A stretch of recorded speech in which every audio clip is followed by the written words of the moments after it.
السلام عليكم ورحمة الله وبركاته. أهلا كل حبايبي، أنا رفيدة ممدوح، دي قناة أكلك على قدك. هنعمل النهاردة حاجة مصرية أصيلة. النهاردة هنعمل البصارة.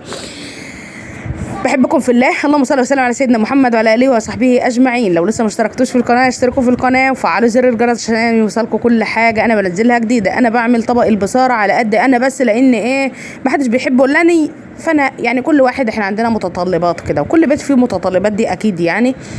فمعانا شويه فول كده كنا نقعينهم حلوين، وما تشوش بقى انت جايباها اصلا مفصص كده، جايباها يعني حب اللي هو فول التدميس وفلقتيه عادي، انقعيه يوم وفلقيه مفيش اي مشكله.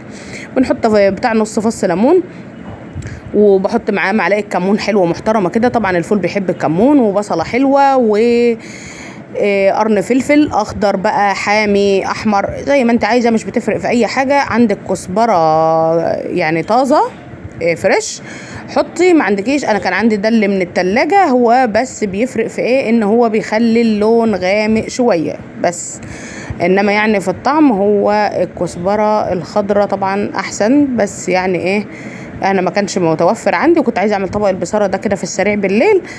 احنا بنحب ناكله دافي، ما بنحبوش يبقى بارد قوي للعشاء يعني، او للفطار، او في ناس بتاكله مع الغدا عادي، الناس اللي بتاكل بعيش. بس احنا الحقيقه في محافظه دمياط احنا بناكل رز، طبعا بحيقه بقى ملح وفلفل، وبحط برضه فصين توم كده وياه، او طشه التوم دي كده، السبع بهارات. عايزه تحطي الحاجات دي كلها اختياريه، عايزه تحطي حطي، مش عايزه بلاش طبعا. وتضربيه بقى في قلب الخلاط. شوف سريعه جدا وسهله جدا خالص ازاي.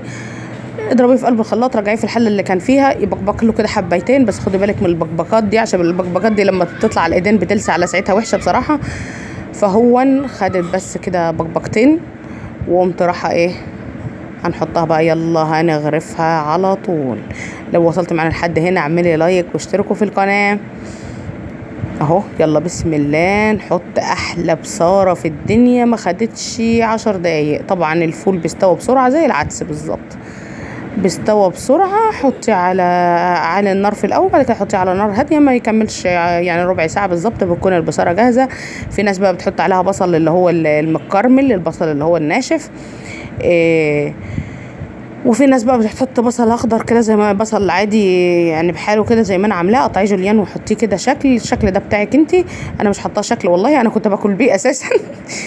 وفي ناس بتحط اللي هو البصل بتاع الكشري، اللي هو البصل اللي هو في الزيت يعني، متعفر دقيق ومقلي في الزيت يعني، اللي هو بيبقى ناشف بتاع الكشري. بس انا بصراحه بحب البصل دون يعني ايه، مع البصاره اكتر. بدل ما اعملي فحل بصل كده وكليه بقى طبق البصاره الحلو الجميل ده. وما تنسيش تحطي لايك، واكتبوا لي في التعليقات اي حاجه انتوا عايزينها، او صلوا على النبي في التعليقات اي حاجه، كل اللي يجي منكم كويس. بحبكم في الله، احلى اخوات في الدنيا. دمتم في امان الله، كل عام وانتم بخير. وصفه سهله وسريعه. السلام عليكم.